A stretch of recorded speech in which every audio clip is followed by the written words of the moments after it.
emergency na ito ng isang ospital sa Tondo, Maynila, napiling makipagtagpo sa amin ng Remate Expose complainant na si Sara. Tandang-tanda pa niya nang isugod siya sa ospital na ito matapos niyang makakain ng sirang pagkain na ang tawag sa kanila ay batchoy o pagpag.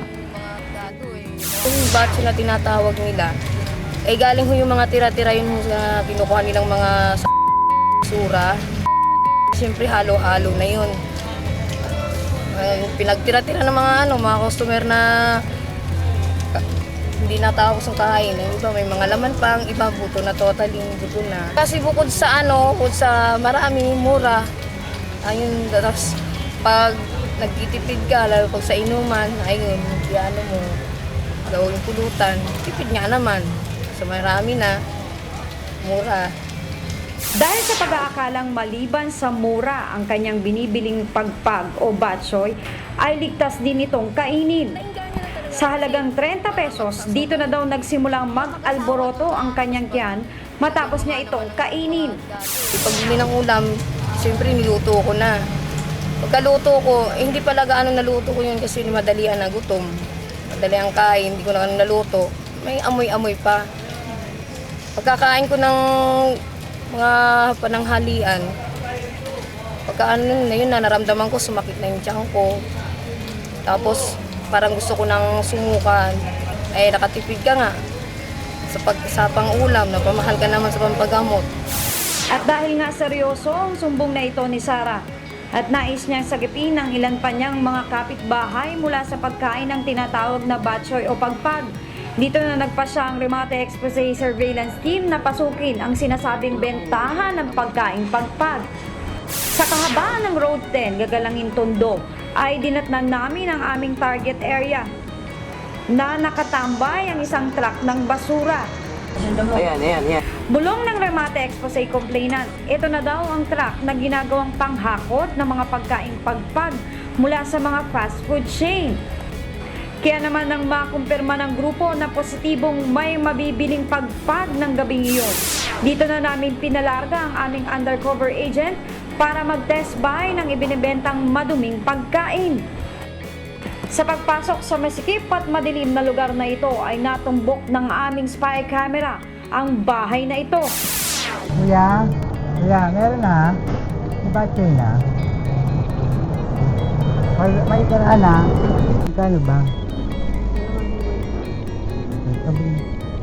Sandaling naghintay ang aming asset at mayat-maya pa. Nang pumasok na sa eksena ang babaeng ito, ay may kung anong kinuha sa isang sulok. Ito na pala ang batchoy o pagpag na aming binibili. Wala malamang.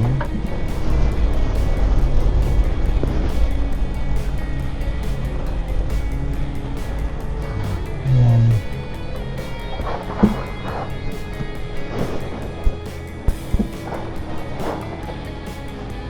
Lagi na ito tayo.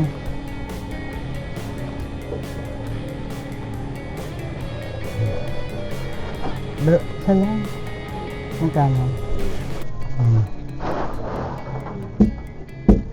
Mas malaman yun.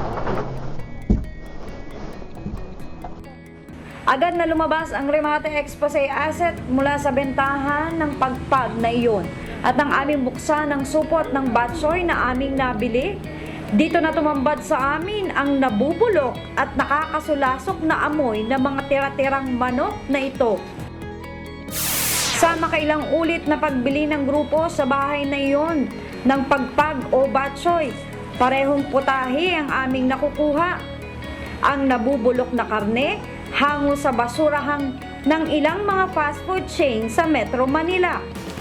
At upang lubos na maintindihan ng Remate Expose Team ang peligrong dala ng pagkain ng mga ganitong uri ng pagkain, ay kumonsulta kami sa isang eksperto. Dito na kinumpirma sa amin ni Dr. Fresco Yapendon na isang damukal na mikrobyo, bakterya at sakit ang pwedeng makuha sa pagkain ng pagpag o batchoy. Halimbawa, hindi niluto. So maraming sakit yun. So from ordinary respiratory infection, pwedeng yung mga tonsillitis nakaka-cause ng rheumatic heart, yung heart disease. pwedeng yung mga influenza. So kung yung regular influenza, okay lang. Pero kung yung mga birds flu na uso na naman, kung mauuso na naman. So yan yung mga dreaded disease. In fact, yung meningococcemia, diba sikat yung meningococcemia? Pwede yan matransmit through saliva. Yung mga herpes simplex viruses, pwede yan matransmit sa saliva. In fact, meron nga yung kissing disease, yung infectious mononucleosis. Yung virus nun, nakakakos din ng lymphoma, yung parang cancer sa dugo. Matapos ang pagsasaliksik ng Remate Expose Team ay diretso na kami sa tanggapan ng Manila City Hall Public Assistance upang idulog sa kinauukulan ang reklamong dala ni Sara. Mabilis ang naging pagtugon ng grupo at nung araw ding yon ay ikinasang isang surprise inspection sa mga nangangalakal ng maduming pagkain. Kasabay ng buhos ng ulan ay wala na ring pinalampas ang mga operatiba at agad na pinasok ang bahay na ito. Sa pagpasok ay nakuha kaagad ng grupo ang mga pagpag na pagkain na ready na ding pangbenta. At ano ito? Isang tambak na biik at baboy ang mayroon din sa loob mismo ng bahay na ito. Ang bentahan ng pagpag na pagkain, baboyan din pala. Dito na lumutang ang babaeng ito na patay mali siya sa nangyayaring bentahan ng iligal na kalakal sa kanilang bahay. Hindi mo alam kung paano napunta dito yung mga pagpag? Ano, nakapikit ka nung dumating dito? Ha? Maya't maya pa, ang lalaking ito naman ang kinestyon ng mga operatiba. Ikaw, boss, ano trabaho mo?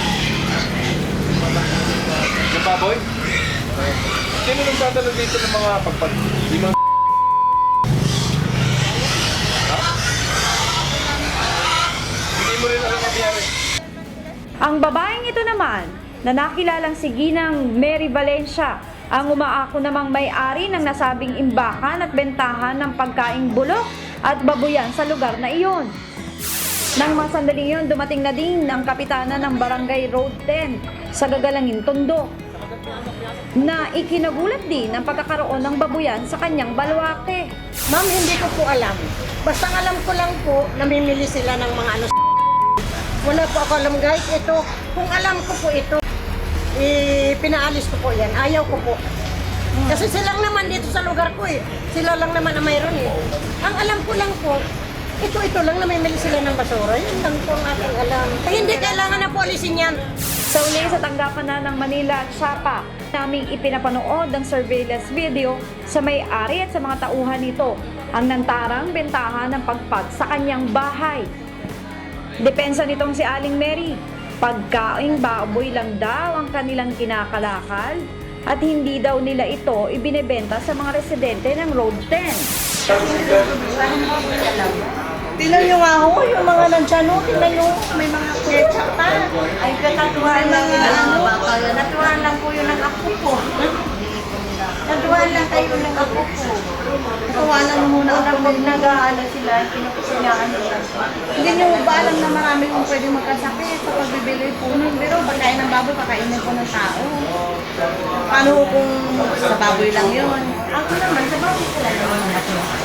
Siyempre pa hindi ito pinalusot ng pamunuan ng Manila Sapa dahil kahit sang anggulong tingnan, may asunto pa rin kayong kaharapin. Doon po sa may-ari ng piggery na nahuli natin, sila po ay lumabag sa Presidential Decree 856 o Sanitation Code of the Philippines na yung lugar na yon ay may nagrereklamo na nangangamoy, marumi yung lugar na yon. Kaya yun ang violation nila.